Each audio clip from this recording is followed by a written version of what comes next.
Welcome to this talk in the Birkbeck Inspires series on the effect of the pandemic on the performing arts industry.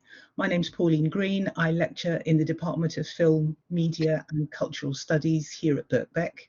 My background's in music as a player and a composer for concerts and in the theatre, and as an instrumental and composition teacher. And I'm delighted to welcome three guest speakers today for our session. Chloe Miller-Smith is an event, digital and broadcast producer.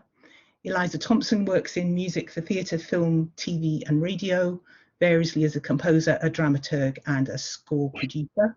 She also has an opera company called OperaGlass Works, where she co-produces and directs opera. Freddie Crossley is a freelance director, visual artist and performer, part of the Freelancers Make Theatre Work campaign group, and a former assistant director at the Theatre Royal in Plymouth. So welcome to everyone. We're going to speak about our experiences in our own fields over the last few months. We'll then have a general discussion and there'll be some time for us to answer your questions at the end. I'm going to start with some comments on what I've seen happening in the organisations I often use as examples in my lectures, and from what people in those organisations have been telling me. So I don't need to say that it's been very hard for everyone over the last few months, but the entertainment and hospitality industries have been particularly hard hit. And many people who work with them have fallen between the cracks of the various government support schemes. Many have been made redundant and can't see an end to the inactivity. That's largely the virus's fault. We can't predict anything like getting back to normal with a date attached to it. But we're going to look today at some of the strategies that organisations have used to keep going through all this and think about what we might be able to do in the future. Technology, which has been up to now the poor relation in many arts organisations and hasn't been brought in at the planning stages, has suddenly become vital. We've all had to become experts overnight, and everywhere the dinosaurs are on the move. People who've never even thought about using technology in the arts are now trying to work out how they can do it. So the online immediate response, I'd say, was that there was a great burst of opera and theatre streaming at the start. They're still going on worldwide, so actually it's a wonderful time for people who have some time on their hands. People are enjoying more opera, ballet and theatre than ever before, and one bonus is that we can all travel all over the world to see it without leaving our sofas. So these fantastic performances have been available at no cost. I've been getting around on my screen as well, so I want to give you a few examples now of things I've been to. In May, I went to the Hay Festival, which is a literary festival, which provided a really simple solution. This is a long-standing festival, well established. They had a guest plus the host on screen with live type chat, in fact, rather like we're doing here. There was no fancy technology except in making it all work for a large audience through a dedicated broadcast channel. It was free. They raised the money in 10 days from crowdfunding, from donations and their long-term sponsors. A very brave attempt at creating some interaction was in a festival called How the Lights Gets In, which was a philosophy festival. They created a field on their website with tents and bunting. They had chat rooms, a bar and discussion rooms with speakers after their talks. The rooms all had a host to prevent anything inappropriate going on, but I have to say that jumping into one did feel a bit like going on a blind date. Anyone who's been parachuted into a breakout group during a lecture knows all about this. I have to say that also going to the disco was positively weird. But it was an excellent transformation from live to online at very short notice. In June, Wigmore Hall was very quick off the mark in broadcasting live from an empty concert hall, and lots of other organisations have done the same since. Similarly, in July, the Rydale Festival, on a very small scale with classical music concerts, put performers into beautiful venues like small churches and just let them play.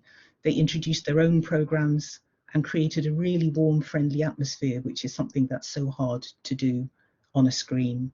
Their concerts were live stream free, and the website then asked for donations. On the other hand, I've also got to mention Lost Horizon, which was a really complex, vivid visual reproduction of the famous stage at Glastonbury, made with the technology giant Samsar. It required lots of home equipment to get the full experience, including a high-spec graphics card and a VR headset. You could make an avatar to do the dancing for you. I didn't get the full experience myself, but I thought actually, despite all the effort, it was a bit bleak. I don't know whether any of you went to that. Recorded performance was shown live in a lovingly detailed, but ultimately rather bare and half-empty surroundings. But 4 million fans disagree with me there. They all enjoyed it. The Tomorrowland Festival did something similar and charged €20 a head. 2 million fans attended, which is 4 times the usual live audience. In terms of hybrid productions, National Theatre Wales has an excellent event called Cardiff 1919 Riots Redrawn, where you can interact online or you can walk the route in the city itself, seeing images from the past and hearing dialogue as you go. So this is a graphic novel in action, a brilliant idea from a company that's been well known for digital innovation for many years, so not a dinosaur. And then some bright ideas about socially distanced events. English National Opera arranged a drive-in performance of La Bohème in the car park of Alexandra Palace recently, using camper vans in the set, and arranged the audience sitting in their cars. Both English National Opera and Royal Opera House have tried socially distanced audiences, and many orchestras have performed in empty halls as well for broadcast. But places that opened briefly have had to close again during the current lockdown. Longer term, there are plans in place with obviously contingencies for setbacks like this where feasible. So imagination and creativity is going full throttle here, but making money out of this kind of live streaming or broadcasting of the arts is really difficult. We are now used to free content, and sitting at home is not the same as being there, so we're perhaps more reluctant to pay. The ENO La Bohème was broadcast on Sky Arts, so that made some money. Many organisations are now charging a small amount for tickets, and that's more likely to work. Now we're seeing live performances, even if they're from empty theatres. So that's a little rundown of things that I've noticed going on as arts organisations have been finding creative solutions to what they've been faced with here in unprecedented times. I'd like to hand over now to Eliza, who's going to talk to us about what she's been doing in her projects. Hi, thanks, Pauline. Hello, I've got a small opera production company with my colleague Selina Cadell called OperaGlass Works, and we were about to go into our first performance of our opera of The Turn of the Screw at Wilson's Music Hall, which is a small old music hall in East London, literally 3 days after lockdown. So we were just about to open when lockdown happened. We'd been rehearsing for 5.5 weeks. We had what we thought was a lovely production, and we just had to stop. So obviously that was a shock. We all had to slightly take a deep breath and sit back for a bit and consider our options. And so what we did was, we thought, well, this can't go on forever. What we'll do is we'll rebook all our musicians, our singers, our conductor, for 6 months' time. Surely we'll all be back in the theatre by then. So we booked new dates. It then emerged, as we all know, as the weeks went by, that we wouldn't be back in the theatre. And so we had to come up with some other idea. It seemed mad that we had this production. So we're a small company, we're set up as a charity, we raise all of the money ourselves through philanthropic giving, trusts and foundations. We'd spent obviously some of our money during the course of rehearsal, so we felt we'd also paid, as it were, our singers and musicians some of their fees. We were in this sort of limbo, having stopped. So we felt a sort of duty in a way to try and finish it off. So we thought, what we'll do is we'll make a film. So that, of course, involved a whole new world for us of organisation. We needed to raise more money to get a film crew. We needed to find a camera director. We needed to find a sound crew. We needed to find, as we all know, working through lockdown has been complicated because people have been furloughed. Recording studios were closed. Obviously, theatres were closed. So the sort of organising of it was sort of doubly more difficult than it had been before we all went into lockdown. But it just felt like something we had to pursue. And I think everybody in this position has been trying to find ways of finishing their project. To have got to a stage where your project was so nearly there, it was just too tantalising, really. So it's been an incredible challenge and, of course, enormously rewarding. It's been marvellous. So we've now filmed. So we went back to Wilton's. We decided that what we would try to do was, rather than do a live capture, which, as Pauline was saying earlier, has been something that a lot of people have been doing, which is literally to, as it were, film your live performance. We thought we would try to embrace the situation and create something slightly different. It would be a sort of hybrid somehow of a theatre meets film. And that's been one of the really fun sides to this project, was that so we had a camera crew who'd never done theatre before. We had a theatre crew who'd never done film before. We had singers who are used to live performance. The other thing is about our production, our stage production, is that our thing, as it were, at OperaGlass Works is very much to create small operas in intimate spaces to a live audience. We're very theatrical. That's very much our point. Really looking at the text, really rehearsing the singers like actors do, being very collaborative, really engaging the audience, we hope, in a very sort of intimate way. So what we've tried to do is recreate that on film. Instead of the audience, the singers can sing to the camera, really talking to them intimately. And that's been a really interesting challenge.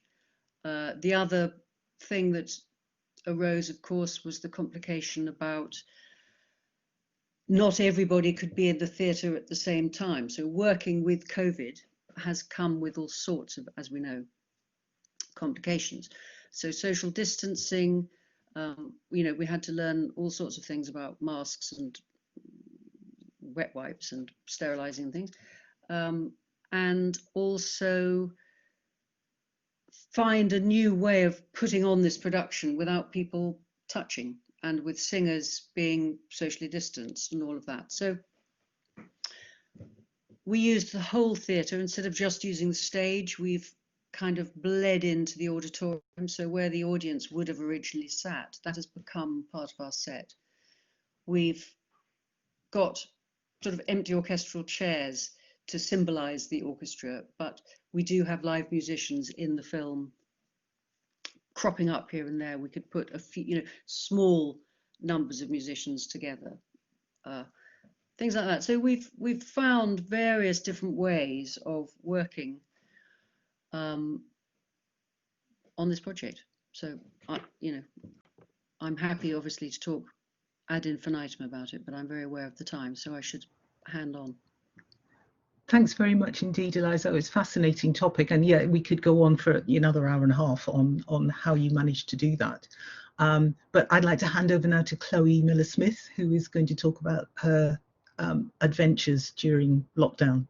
So the first thing I should say is, Eliza, hello from Jim, who I'm working with on a shoot today, and he was, I believe, your director of photography on the piece, and he just said to me it was one of his best gigs ever. So I think that's a really lovely thing to start with, that even though we've been going through this very strange time, there's some real magic that's come out of what has been a kind of hideous time in so many ways.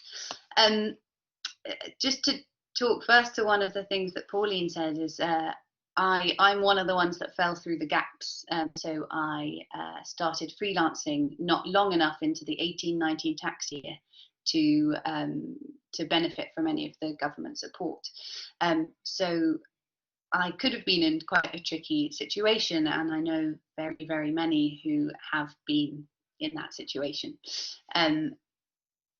As a result, I feel incredibly lucky that I've been quite busy. And I think some of that business has been that I work across lots of different types of events. So I'm a multimedia producer. I started in music. I'm a music graduate. I started in chamber music. I moved then to the Royal Opera House, where I worked for 6 years through various things, learning and participation, and then into broadcast and digital. So digital meaning for me, kind of digital content in terms of videos. I'm on a shoot today under COVID restrictions, which, as Eliza said, is a fascinating kind of switch to the way that we work.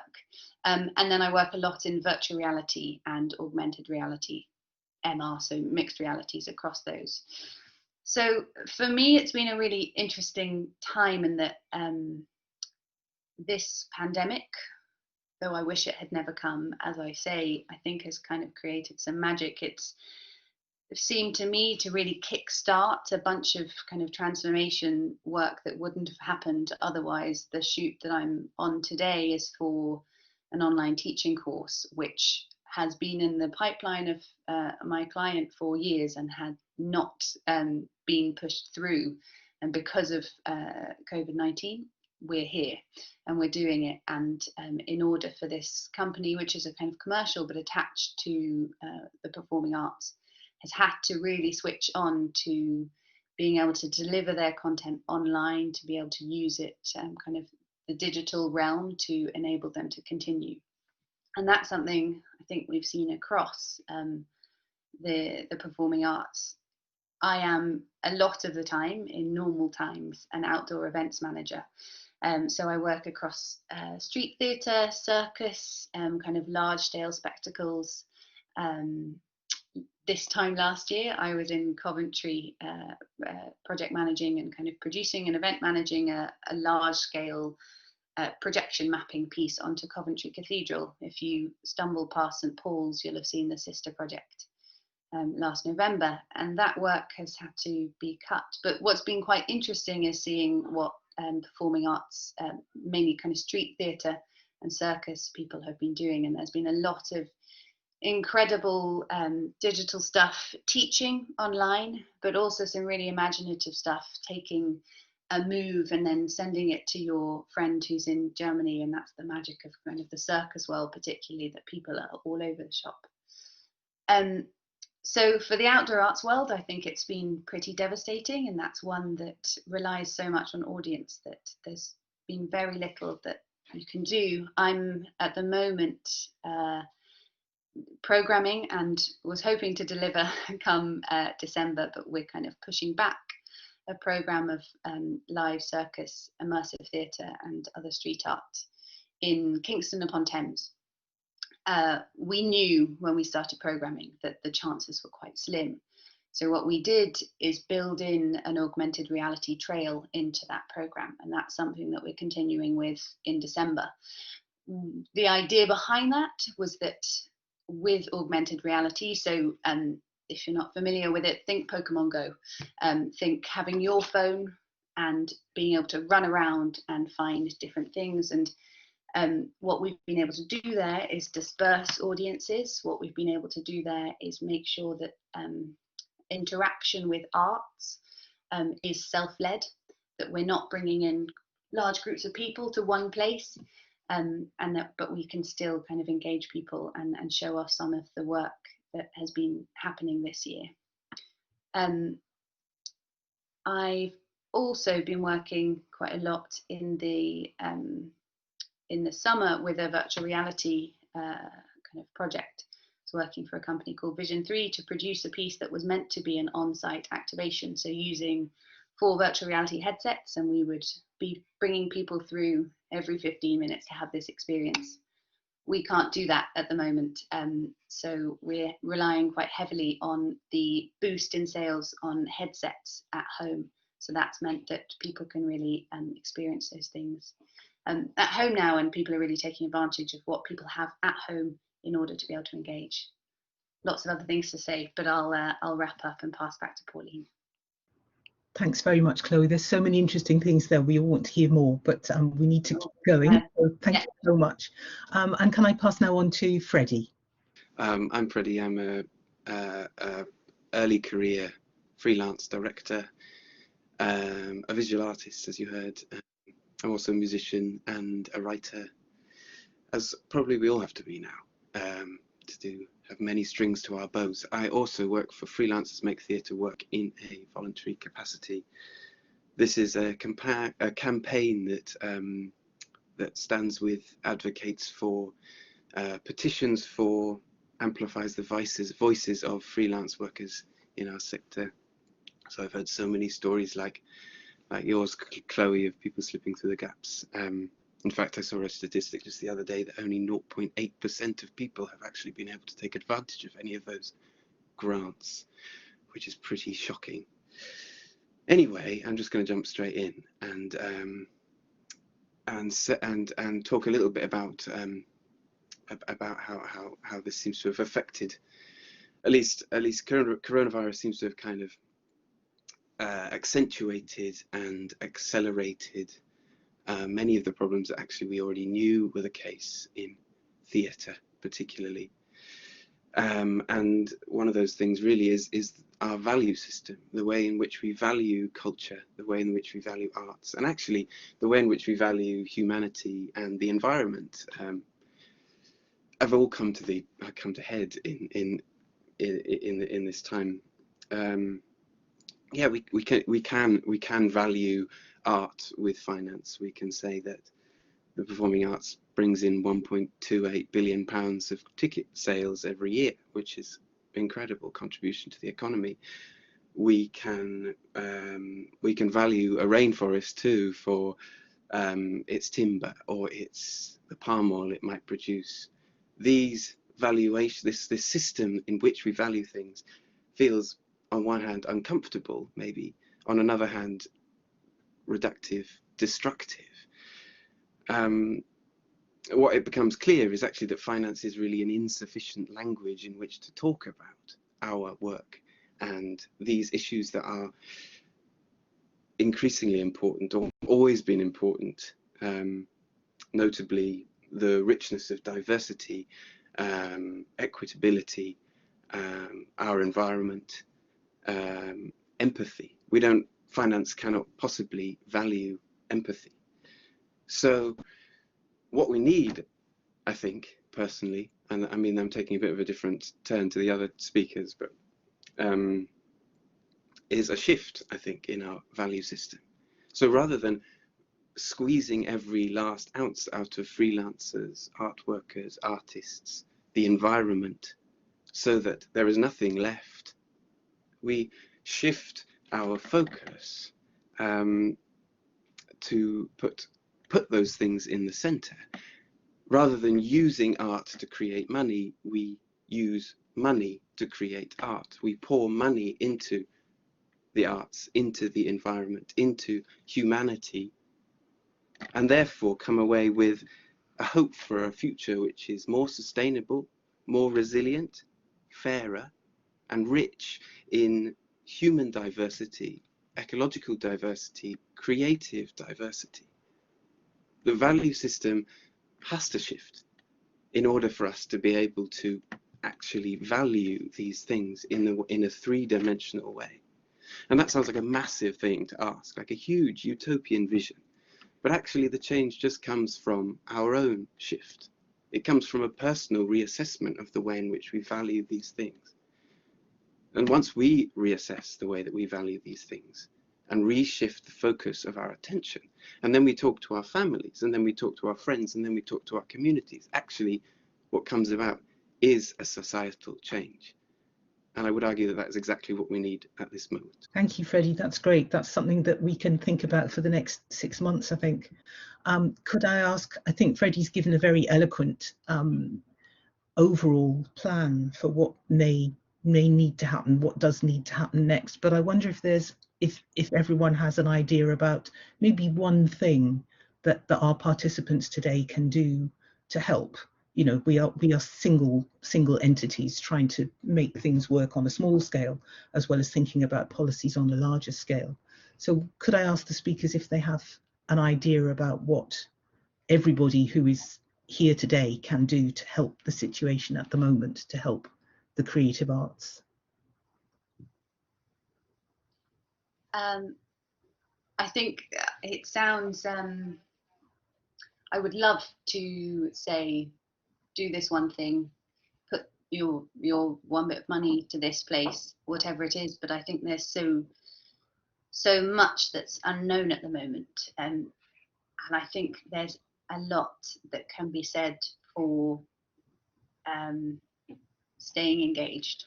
I think we are being, told to retrain in cyber, and I know that's a very broad statement and taken out of context is dangerous, but I think there's a lot to be said about finding magic, looking for the ability that partnerships give us, looking for what we already have and keeping strong, staying engaged, and whether that be watching things and being prepared to give £5 here, there, and really think about this thing as one giant organism, and we need to feed all the little bits of it. I think don't lose faith is a really easy thing to say as someone that's been okay financially because of the work I do, but I think if we can all just keep our heads slightly above water and be imaginative, we'll go a really long way. We need to show everyone else that we're viable.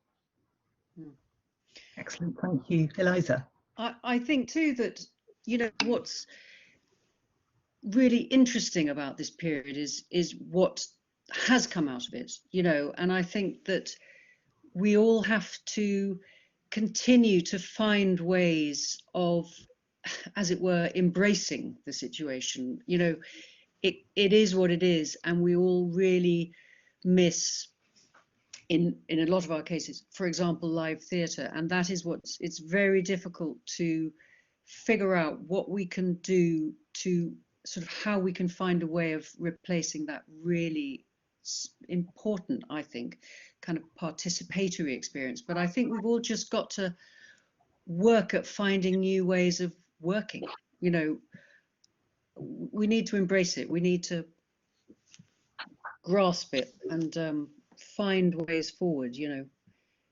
It is what it is, and it's been really hard, and as Freddie says, most people working in this industry are freelancers, so it's really hard, but we're all doing it for a reason, which is that we really want to be in this world, so we've just got to find ways of doing it.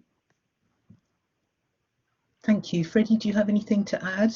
Yeah, I totally agree with that. To absolutely to ride this wave, and also to stand up for the things that to stand up against the things that we believe are systemically problematic. I think maybe one thing you can do to help freelancers as students, actually, is really powerful position, is to, or even as as individuals engaging with institutions, is to ask ask your freelancers whether they feel like they're being treated fairly, whether they're being paid fairly, because many freelancers can't actually make that argument because they risk losing their jobs, risk losing everything. But if you find that it's not fair, then you can stand up for those people, and you can represent those people and help the whole industry create a much more equitable platform. That is one really specific way that you can really help. Thank you very much to all of you. That's great. Thank you also for giving up your time to come along today, and to everyone for attending.